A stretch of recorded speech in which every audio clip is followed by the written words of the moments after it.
CST, un couple royal plus uni que jamais qui a fait son grand retour mardi 7 janvier. Pour leur premier engagement de l'année, Meghan Markle et le prince Harry se sont rendus à la Maison du Canada à Londres pour y rencontrer le haut-commissaire du Canada au Royaume-Uni. Un engagement un peu spécial pour eux, puisqu'ils en ont profité pour remercier le pays qui les a accueillis durant leur break de 6 semaines, loin de la famille royale.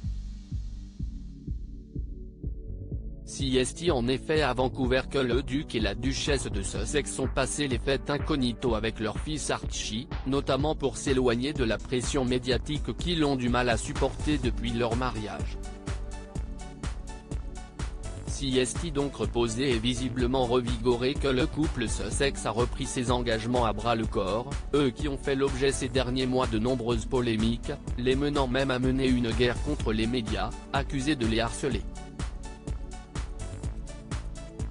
Mais loin de se laisser démonter par les critiques, leur attitude à Londres mardi 7 janvier, en dit beaucoup sur l'état de leur couple. En effet, l'experte en langage corporel Judy James, a expliqué à The Mirror que le prince Harry est apparu plus attentif envers son épouse et alerte de ses mouvements, comme lorsqu'elle enlevait son manteau.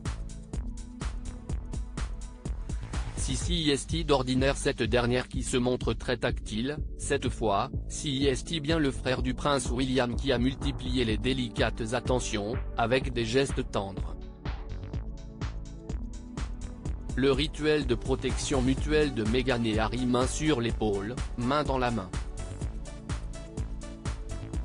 Comme souvent lors de leurs apparitions en public, le duc et la duchesse de Sussex se sont montrés très proches et amoureux, les membres de la famille royale évitant souvent de se montrer ainsi pendant leurs engagements.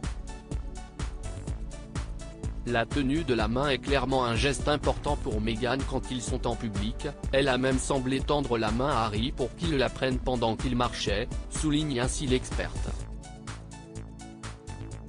Mais pour cette dernière, ces gestes vont bien au-delà de simples signes d'affection.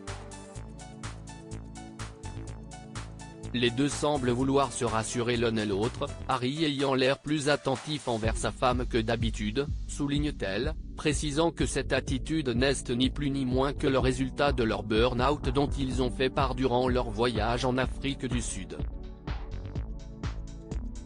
Meghan a touché le dos de Harry et il a touché son bras dans un rituel de protection mutuelle, a ainsi conclu Judy James.